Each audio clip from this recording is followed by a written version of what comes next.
It's great to get together with everyone, and thought we'd spend some time just talking about leadership. And let's start off, and do you regard yourself as a leader? Yes. In what ways do you think? Well, from doing it for 40 years practically, having assignments and responsibilities in my career and my post-career that have all been leadership positions, and so it's just one of those things that you don't think about. It's not a question that you get asked. You don't think of yourself as that way, but you're definitely fulfilling a leadership role, and you've had that opportunity all your life to perform in that position. No, I agree with you. I think I'm a leader, and I don't subscribe to the thought that a leader is born. I think that I've developed being into a leader through my experiences and just the knowledge and schooling and all the things that I've come up with over the course of my career. I've morphed into a leader. And I think it's very situational, and but I think I have the ability to take people and make them cohesive and coherent and things of that nature. I would agree with what you say. I had the benefit of working for a company, the Burlington Northern Railroad, that I started work for in a management training program in 1963. And in 37 years, never had 1 year where I was not sent to some kind of leadership training. So that was the benefit that I had to help me develop leadership skills, was just constant training and reinforcement, and that's what I credit it to. Okay. I would add that I'm a leader, not just in the work environment, but at home, in the community.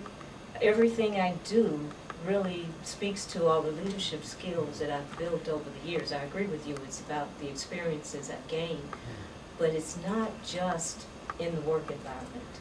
You really have an opportunity to step up into leadership in so many other areas. When you look at your company or organization, how do you recognize leadership in other people that work for you? How do you see them? Say, this is a leader. I can speak to that a little bit. I think in the way that people gravitate to someone and look to them for leadership. I think leadership is not something you have to develop the respect and admiration of those that look to you for leadership.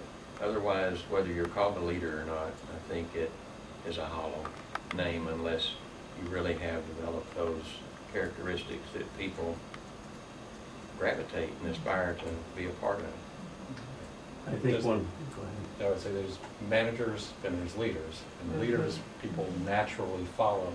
Managers pull people along, and from your point earlier about morphing, that's one of the things that I'd say that I learned over time. Is first I became a manager, and then hopefully I've become leader, where people are following me willingly as opposed to me dragging them along. And part of that is a growth in me, not only from a perspective, but from a trust perspective too, in terms of not having to stay on top of people and saying, are you going to do this? And getting into all of the details.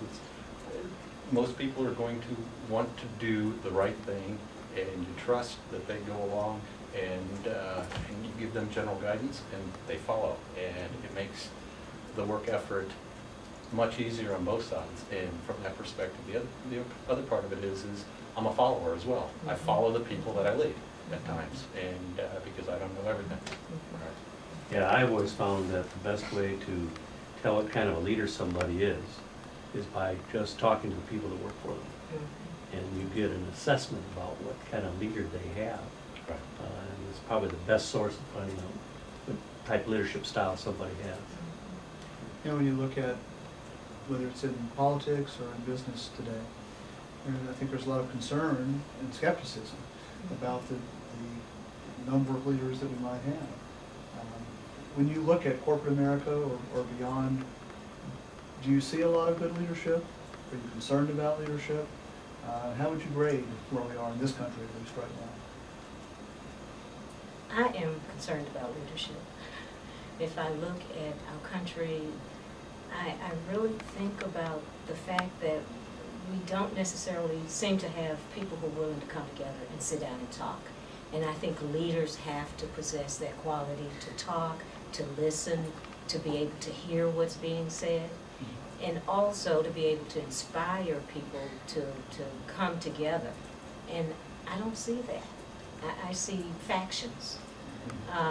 That's not to say we don't have some people who are good leaders. I think we do.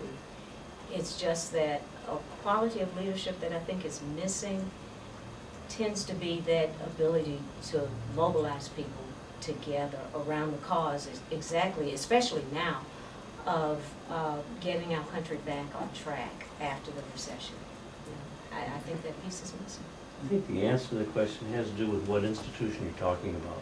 I think the business world is developing leaders, but the political world is different. That doesn't require, people don't get elected by being collaborative, they get elected by being combative. You wouldn't want that in your leaders in the business world. So I think it's institution by institution is sort of a different answer to that. But yes, collaboration is one of the hallmarks of leadership. The ability to build good teamwork, and the ability to be able to have teams that are high-performing teams, creating teams of people that really have achieved remarkable things. That's one of the differences. Well, they really, well, that's what you want. You want them to make a real difference, and good leaders can make that happen. I think part of it has to do with not just who you are, but who you attract and retain, and that's what you make me think of when you say that, because if you have people that want to be with you and look and want to be a part of your leadership style, that's a very different characteristic that makes them develop with you and you develop with them. So it's not just demanding, it's not just creating that need to be in the leadership or manager's role, like the way you defined the difference between the two, because I think that's very important to recognize. It's there are a lot of people out there that don't attract and retain the quality of people you look for that collaborate. Yes. And I think that's part of the way you grow up in leadership or not. I think that's true. And another thing, I think, in addition to leader having to have all of the right technical skills, and the things that you generally think about leaders needing to possess. One of the things that's often overlooked, I believe, is that they need to have a passion, strong passion for the service or product that they're dealing with in their company, for the job that they have. They have a passion for making those things happen on their job, and a passion for the people that work for them. And if a person has all three of those things, well, they can't be a good leader without having that passion that goes along with them. I'd like to add some qualities, especially one, which is a vision, and being able to translate that vision to everybody so that they can coalesce around it. That, I think, is another quality that's so key in leaders. Do you have mentors that you've had in life that you saw as particularly good leaders, and in what ways did they help you learn about leadership? I've got a mentor. Luther Henderson was the man that really started Pier 1 with Charles Tandy. Charles Tandy created it as a part of Incorporated way back when, but Luther was part of that organization, went with him, and I started out of the Neeley School into Pier 1. And I had a great deal of admiration for him and aspired to be like him still, in that he would give you so much latitude. You understood what the out-of-bounds markers were. You also understood very clearly what the objective was, but then he got out of the way and gave you a chance to run with it, and as much rope as you needed, and sometimes I hung myself. He was always gracious about it. I had a particular person in mind that, just to backtrack a second, I think leadership many times is born out of a transition or out of crisis. And I kind of cycle back in my career when I had an opportunity to come out of a crisis and a chaotic environment in the banking world.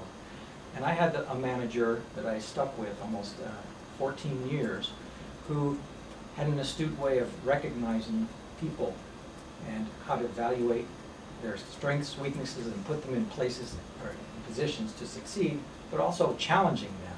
So I learned a great deal about that, because he personally did it to me, but I rose to that challenge, and I always admired that, and have used it today in my evaluation of people, and when I need to get something done, how to challenge folks. We had a president in our company by the name of Dryas Gaskin. He was a West Point graduate and has a PhD in economics. Turned out he was just a fantastic leader by example. And I learned an awful lot from him. You know, he would do things like he'd walk around the office building and just pop his head in a cubicle of anybody. And, you know, frighten him to death when he'd sit in the door. He'd say, what are you working on? And we'd give him an answer. He'd say, what does that have to do with making us a better company for the service we're providing our customers? The person couldn't answer that question. That it was related somehow or other to the business. You know, well, he got a little heated. and then he would say, tell me about the last mistake you made. Well, if they could tell him about what mistake he made, then he would ask, well, what did you learn from that mistake? And if they couldn't tell him what they learned from the mistake, well, that was another discussion.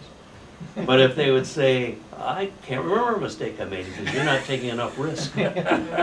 So you couldn't win no matter how you did it. But it was that managing by walking around and that style of just engaging everybody that I thought was so meaningful. I mean, so creative, and he'd just pop in the middle of nowhere in meetings and always contributed, always left something for people to think about. And he was one of the better mentors that I had. You know, I had a mentor who was an awesome leader, very effective at leading his team. But what he did for me that was most effective was his ability to lay it on the line, tell me the truth, and help me to see exactly how I was being perceived.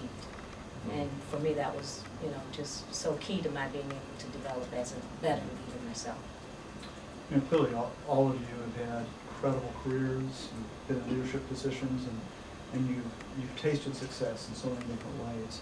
And I think Peter Drucker said something like that success was about achievement, and significance is about how you impact the lives of others.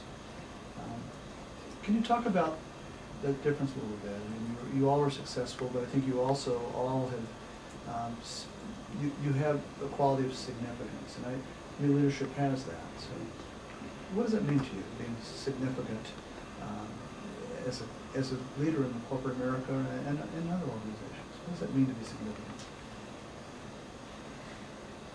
Oh, I guess I would answer that by saying it's you feel a significant burden when you feel responsible for, in my case, right at 300 employees that all have families and children, and they're expecting you to be able to provide them with an opportunity to succeed and be successful and proud of what they do, so they can go home at night and feel good about who they are and what they represent in the community and in the family. So that's what that makes me think of. And at times that's a significant burden. At other times it's a lot of fun. I also think that it's creating the environment in which people that you're working with can succeed and make themselves feel better about themselves because they have been able to achieve something that they're working on in an improved way as a result of maybe the environment that you as a leader create for them in order to get the best out of themselves. And it's, you know, it's harder in a big organization to feel significant. Things of significance happen because things move much more slowly and you don't see the results coming out the other end for quite some time. But when you have the opportunity to work in a smaller group, like say a nonprofit organization or something, you can take those same principles of leadership and apply them in a smaller institution in a way that you get the satisfaction pretty quick because you can see the significance of some of the things that take place, you know, under maybe some of the guidance you've been able to provide. So And I have found, what I have found real interesting is that after retirement, my ability to be able to participate and contribute has continued in a lot of nonprofit organizations, as well as board of directors that you have the opportunity to serve on. So it doesn't stop once your career stops, kind of like your earlier point. It's in your Yes. family and Yeah, everything, it's everything you touch, you get the opportunity to participate.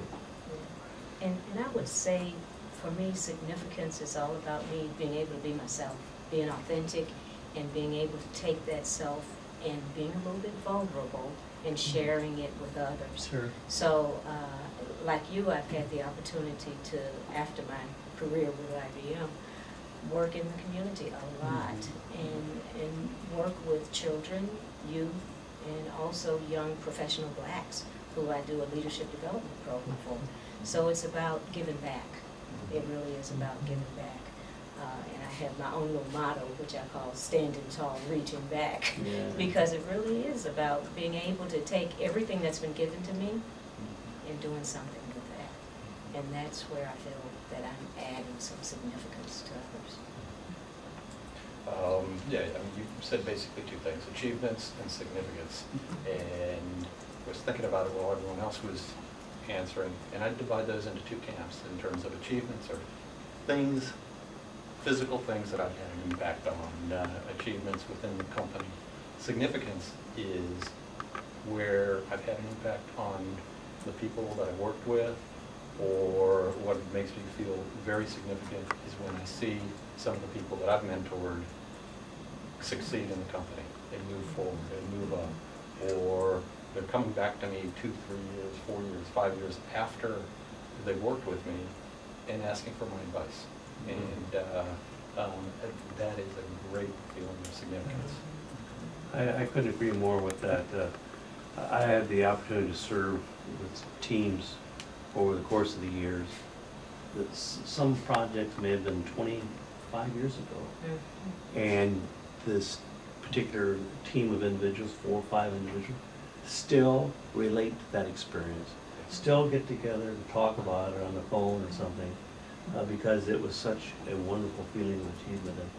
And you know, here it is 20, 25 years later, and you still have that wonderful feeling of camaraderie, the teamwork that you had together, and still feel good about it. So that point of significance goes with the achievement, goes on for a long time. Well, what about time? Think about, if you're a leader, how much time do you spend as a leader thinking about tomorrow? And how much time do you think about, or maybe today, tomorrow, and tomorrow's way in the future? How much time do you spend as a leader? You know, I just did a presentation to a group of women, and I called it leading with your, I can't remember what I called it. Leading with your legacy in mind. Yeah. So what I was trying to do at the time was help them to think about where they are today from a leadership standpoint, but being very intentional about the future. Because I think that really makes you a better leader. If you're thinking about, what am I leaving when I leave this place? What is it that people will remember me for? And so I think right now, it may have something to do with my age, I think a lot about the future. I, however, tie it in with the past because I am where I am today because of the past. But I think it is important that we focus on the future. And as we're working with students, which I have an opportunity to do, it's very important that I'm focused on how I'm helping to prepare them for that future. So I do a lot of projecting to the future. I have a sense of the 3 questions I always ask. I'm trying to, couldn't put in a percentage for you, Homer, but almost on a daily basis I think of where am I today, where do I want to be, and then how do I get there? Because the world is changing so quickly, so fast, that you have to, I think you have to think about the future and be strategic in what you're doing. But then I spend a lot of time taking that future vision and trying to see where we are today and helping people get to where we think we need to be. So I think for me, it's all balled up into those 3 questions. when you have a passion for what you're doing, it automatically compels you to be well into the future. Because if you have a passion for your product, your service, your company, your people, it forces you, well, not forces you, it just automatically, you're looking out how you have a vision for the future in terms of the way you want to make things be better. Because that's part of your love for the business comes that result. So I think a lot of time is spent thinking about the future that way. So if you could identify your best leadership moment, what might that be? 2001, September 11th. I was on the telephone with my team. And we all started seeing what was going on television. And somebody would say, go look at the television, go look at the television. And we stopped. And we actually, we were across North America. We stopped and we took the time to let everybody kind of take in what was going on. And then we talk about how we related to what was going on and what we individually needed to go through. My team talked about that for years, like Bill's comment. They talked about that for years, the fact that we stopped. Business stopped, you know, but we took time to take care of individuals. I would say that was one of my best moments. I guess I can't put it in a moment. When you ask a question like that, the times I think of are the times where we're facing a serious situation that is facing the company, and we faced more than one of those, so I can't say that there's any one individual time from the time that we started Calloway's from the very beginning. So there were times when there wasn't any revenue, and then there were times when there was very little revenue, and the times that you have to go in with a stiff upper lip and make sure everybody still believes in the vision and still understands that we're really going to get there through this hard time, whatever it is that we're facing. Those are the times that I feel most tested. And fortunately, we've made it through those times, and I've been able to look out on the other side. And we have a number of those instances, as you described, where we get together as alums of those periods and talk about how we made it through, and who all was involved, and what it took to get there. So there have been, unfortunately, more than one of those tests of mine. I'd say the same thing. There's no one specific moment. I'd say a series of times where my team, and to a certain extent myself, have been told can't be done, and we pull it through. Yeah.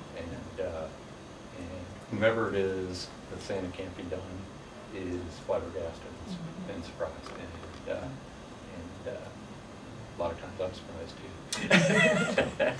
And someone said something like one time that leadership was about taking a small crisis and turning it into a time of great impact.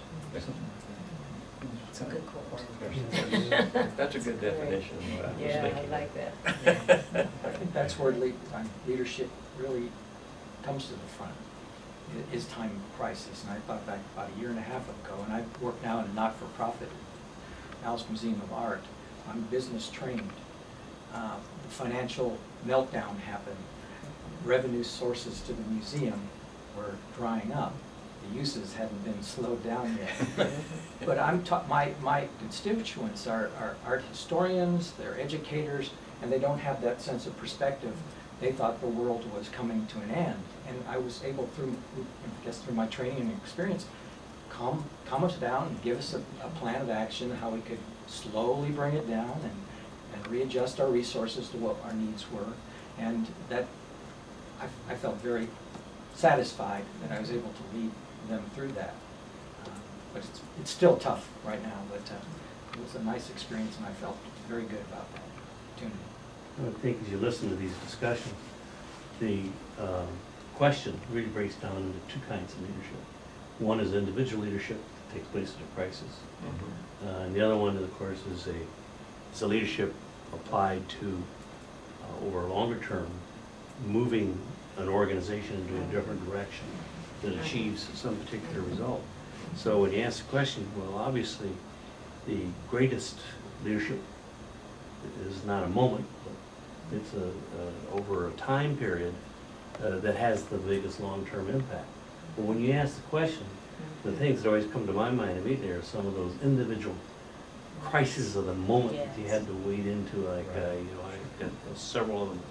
I remember one 1973 in Cicero, Illinois. In the yard, I had what amounted to a race ride between the blacks and the whites down in a lunchroom, and it was 4 o'clock in the afternoon. And I thought there's just only one way to solve that thing, is to wade right into the middle of it and take the risk, the physical risk, which I did, and was very quickly able to isolate the leader on both sides and got them off on their own. You know, and I took them with me, but it's things like that that I had over. And that's a time of individual leadership that usually involves a combination of risk and judgment that you exercise at that time, which you can achieve. So it's a kind of a two-part answer to the question. Well, in your method, you couldn't have waded in there and accomplished that if you hadn't had the strength of character to be able to express yourself in such a way that it didn't exacerbate the problem. Yeah, that's Rather than, because I've seen situations like that handled badly, and it doesn't come out well. Yeah. It comes down to, you can call it passion, I call it something a little bit different, and it's, you need to care. You need to care about your people, you need to care about the company, you need to care about what is happening, and you need to try to better things. But I can't say enough about caring about the people that are working with you. That's a key thing, because they're going to be your support. I'll echo that and say the people that I see that have the hardest time with leadership and the ability to actually become a leader that others aspire to be a part of are those that are selfish rather than selfless. Yes.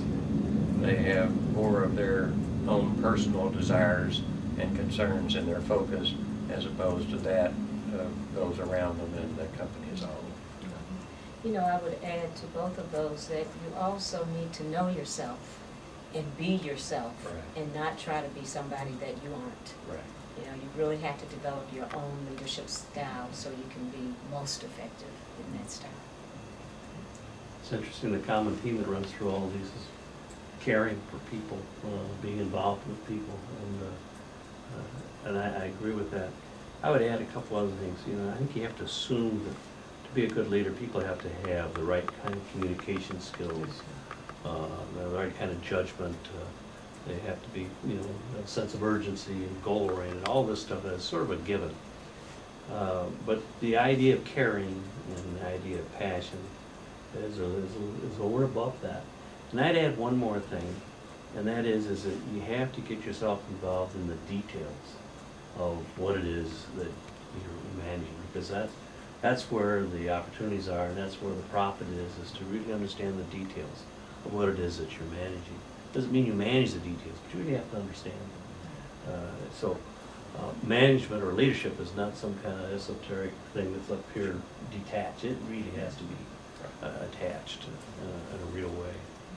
It's a combination of your education, your knowing yourself, as you said, experience, and always applying, I think, a sense of creativity and innovation to what you're doing, to kind of move things, keep things moving along. Yeah. Underlying what you just said, understanding the details. When you move into a new situation, I mean, it comes back to communication. Communication is really three things: oral communication, written communication, but something that's often left behind or not focused on is listening, and being able to listen and understand. I would add one other thing, which is ongoing personal development Mhm. for anybody. It never ends. It never ends, and it never should end, because the world is forever changing. And so we have to continue to learn in every situation. I'm gonna pick up on your detail idea that you threw out, because what you make me think of is, and again, it goes back to the people and your respect and admiration for their job they're doing. If you don't get down into the detail, you haven't dignified what they just did. You just passed over it and they felt it.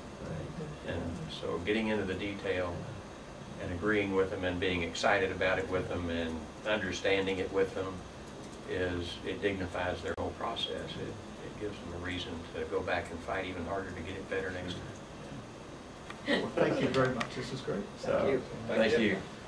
Thanks for staying extra. For sure. You get overtime pay.